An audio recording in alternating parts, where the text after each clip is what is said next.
Oi, pessoal, professora Débora. A gente volta hoje para mais uma aula de História. E aí, hoje a gente vai falar sobre um acontecimento muito marcante na nossa sociedade que ocorreu durante o Segundo Reinado, que foi o fim da escravidão, e a gente não poderia ficar sem falar sobre esse episódio, né? Que foi algo que marcou a nossa sociedade, que foi a escravidão, que durou mais de 3 séculos. Hoje a gente vai falar sobre como que se deu o fim desse processo, né? Mas vamos relembrar primeiro que lá em 1550 começaram a chegar os primeiros africanos escravizados aqui, que eu acho que é um detalhe que a gente tem que entender muito bem e que nunca se enganem quando perguntarem para vocês, tá? Esses africanos, eles não foram sempre escravos, não. Eles foram escravizados, eles eram africanos livres, muitos deles eram reis lá nas suas tribos e foram escravizados e trazidos para cá. Então, a gente às vezes estuda a escravidão e pensa que essas pessoas sempre foram escravas, a vida todas foram escravas, mas isso não aconteceu, isso não é verdade, tá, galera? Eles foram trazidos à força para cá. E aí, lá em 1801, 1850, nesse período, a gente vai ter um número muito grande dessas pessoas que vão chegar aqui no Brasil nos navios negreiros, né? Quais eram esses navios negreiros, professora? Vocês lembram disso que a gente já viu, né? Acho que vocês já viram alguma foto no livro didático, enfim.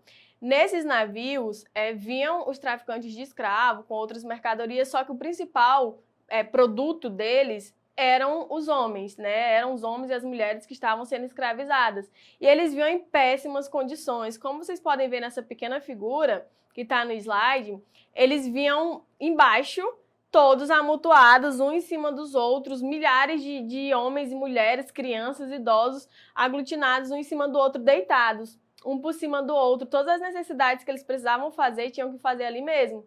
Então, muita gente não resistia a essas viagens, muita gente não resistia a esse processo, morria. Alguns tentavam se matar e se matavam também, se jogavam no mar, porque acreditavam que a morte seria melhor do que uma vida inteira de escravidão. Então, esse processo é um processo muito doloroso e muito forte também, de que esses negros, eles vão, de repente, estão ali em casa, de boa, tranquilo. Imagina aí, você tá em casa no domingo, churrascão com a família, chega uma galera armada, te pega, te leva, prende você, toda a sua família, e aí separa vocês, manda cada um para um lugar do mundo para trabalhar forçadamente. Tem todos os seus direitos corrompidos, todos os seus direitos tirados. Então foi isso que essas pessoas, esses milhares e milhares de pessoas passaram nesse período de escravidão. Foram mais de 3 séculos que homens fizeram fortuna através da exploração da força de trabalho do outro, através da exploração da força de trabalho do africano, né?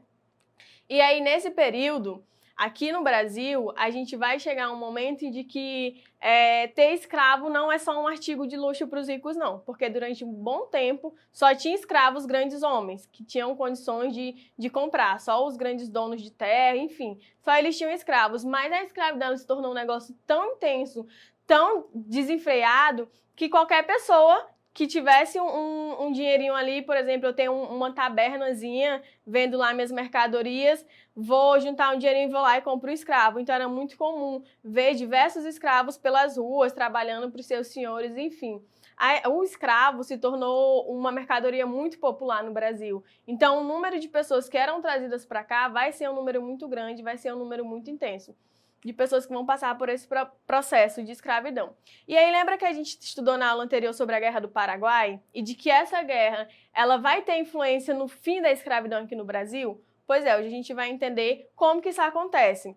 Quando a guerra acaba, muitas pessoas, muitos militares vão ser a favor do fim da escravidão. Mas como que a gente vai fazer isso? Como que consegue colocar fim em um sistema que está há mais de séculos aí se perpetuando no meio da sociedade? Vai surgir com grande intensidade, porque na verdade sempre existiu os movimentos de resistência, né? Mas nesse período vai crescer, vai ganhar muito mais destaque a chamada campanha abolicionista. O que é a campanha abolicionista, professora? Vai ser um movimento popular que vai ter esse enfoque depois da Guerra do Paraguai e vai defender o fim da escravidão, vai dizer, não, basta, já chega desse processo aqui no Brasil. E outra coisa, gente, vocês sabiam que a gente foi o último país a acabar com a escravidão? A galera toda já tinha acabado com a escravidão e a gente mantinha esse sistema aqui, é muito recente mesmo, 1888. Então, se a gente for fazer os cálculos, não faz tanto tempo assim. E essas pessoas passaram anos, gerações, vivendo nesse processo de exploração, de repressão, de violência. E aí, com a campanha abolicionista, as ideias, né, a defesa do fim da escravidão vai ganhar mais força, vai se espalhar mais.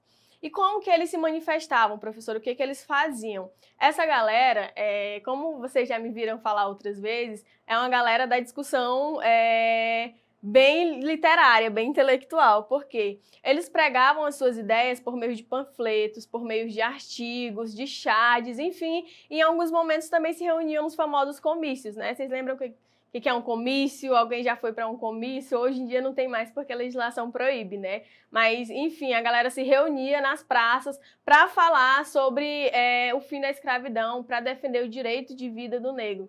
Então, a gente tem muito isso. E com esses movimentos, com essa movimentação, essa galera em defesa do negro, o governo vai acabar sendo pressionado a reagir de alguma forma, ele vai ter que fazer alguma coisa, né? E aí vão começar a ser criadas leis abolicionistas. Só que assim, o Brasil é um país do jeitinho, não sei se vocês já prestaram atenção, para tudo tem um jeitinho aqui, né? E o governo, os fazendeiros, os grandes proprietários nunca queriam querer perder aquela mão de obra, né? Poxa, tem uma mão de obra aqui de graça que faz o que eu quiser. Como que eu vou deixar isso acontecer, isso passar? O que eles vão criar? Eles vão criar leis que vão libertar só uma parte dos escravos. São leis completamente absurdas, se a gente for analisá-las direitinho. Porque são leis que só vão estar ali no papel, na prática a gente vai ver que não acontece bem. Uma dessas leis é a Lei do Ventre Livre, de 1871. Essa lei vai garantir a liberdade para os filhos de escravos nascidos no Brasil. Só que a lei ainda assim obrigava as crianças a ficar com as mães delas até os 8 anos de idade. Agora para pensar. Eu sou filha de escrava. Estou aqui no Brasil. Minhas gerações antepassadas estão aqui no Brasil. Ganhei minha liberdade. Só que eu sou uma criança de 8 anos de idade. Para onde que eu vou? Não tem lógica, né? Dou uma liberdade para uma criança de 8 anos que não tem estrutura nenhuma, amparo nenhum, para ser livre, para ter um acesso a uma casa, comida, enfim. Então, essas crianças acabavam ficando nas fazendas, mesmo com a liberdade, né? Liberdade, entre aspas, acabavam ficando na fazenda com suas mães, com os donos de suas mães. Uma outra lei foi a Lei dos Sexagenários, de 1885. Essa lei vai libertar os escravos com mais de 65 anos. A galera já tá velha, já tá cansada, passou uma vida inteira sendo escravo. Ela ganhou a liberdade, mas ele vai para onde? Vai fazer o quê? Vai viver de quê? E isso quando eles chegavam a essa idade, né? Porque era muito difícil um escravo, diante de toda a situação que ele vivia, conseguir chegar a essa idade com vida. Tá? Então essas leis, elas não vão resolver o problema da escravidão, de longe isso, mas vão transformar a justiça em um campo de luta pela liberdade. Eles vão encontrar agora na justiça uma forma de conquistar a liberdade.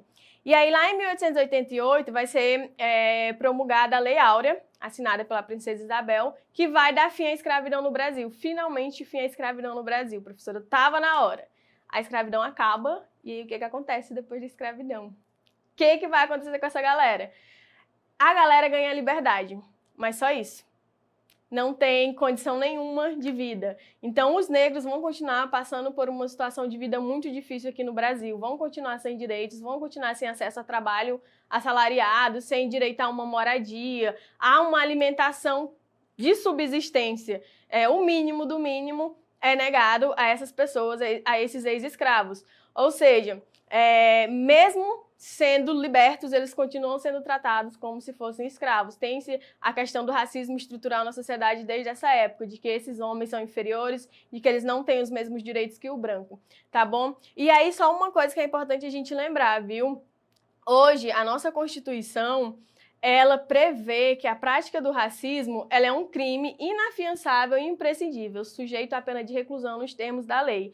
Infelizmente, essa nossa história, nosso passado de uma sociedade escravocrata, ela traz essas marcas de racismo e que hoje em dia acontecem em todos os lugares, infelizmente, até em instituições públicas, mas que hoje também a gente já tem uma lei que prevê isso como um crime, que a pessoa não pode pagar fiança, ela tem que cumprir aquele crime em reclusão, tá bom? Então, são marcas que a gente traz, mas que são marcas que são repressões que, ao longo de toda a história, do Brasil, né, desse período escravocrata, os negros têm resistido. Seja quando eles eram escravos, seja hoje ainda, quando o negro entra numa universidade, quando o negro consegue um cargo bom de trabalho, quando um jovem pode sair de casa sem medo de sofrer violência nenhuma, sem medo de sofrer agressão nenhuma. São marcas que a gente vai lidando, porque no fim, a escravidão ela continua presente no nosso meio de outras formas. Pode não ser pela força de trabalho, mas a partir do momento que eu digo que o sujeito é inferior pela cor da pele dele, eu estou perpetuando essa cultura da escravidão na sociedade brasileira, seja em casa, seja na escola, seja numa roda com os amigos, tudo isso, tá bom? E agora a gente finaliza rapidinho essa aula com duas questõezinhas sobre esse período também, tá bom? A primeira questão vai falar o seguinte: o que foi a campanha abolicionista? Letra A, um movimento da elite a favor da manutenção da escravidão. Letra B, um movimento exclusivo dos escravos a favor da abolição da escravidão. Ou letra C, um movimento popular em favor da abolição da escravidão, que cresceu após a Guerra do Paraguai. Como a gente viu, esse movimento foi um movimento popular. Popular por quê? Porque conseguiu agregar pessoas de diversos setores com o mesmo objetivo, que era o fim da escravidão. E é um movimento que vai ganhar força após a Guerra do Paraguai por todos aqueles fatores que a gente estudou, né? Os negros, escravos ou livres, eles tiveram parte importante nesse processo. Então, essa luta pela liberdade deles vai ganhar bem mais destaque nesse momento, tá bom?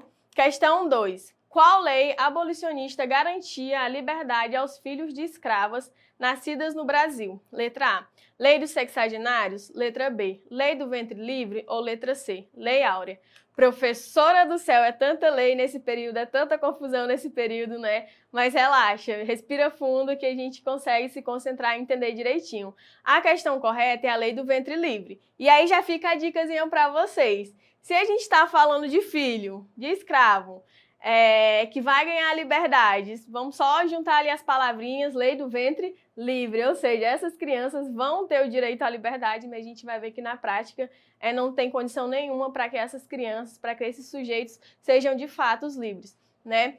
A gente encerra a aula de hoje fazendo esse pequeno contextualização do fim da escravidão e vamos continuar nas aulas seguintes entendendo como que acaba o Império do Brasil, como que a gente deixa de ser império e se torna república, enfim, porque ainda tem muita confusão aí pela frente, tá? Não esqueçam de acessar a plataforma do Eduque para acessar esse conteúdo e todos os outros conteúdos que a gente tem estudado ao longo dessas aulas. Galerinha, até a próxima!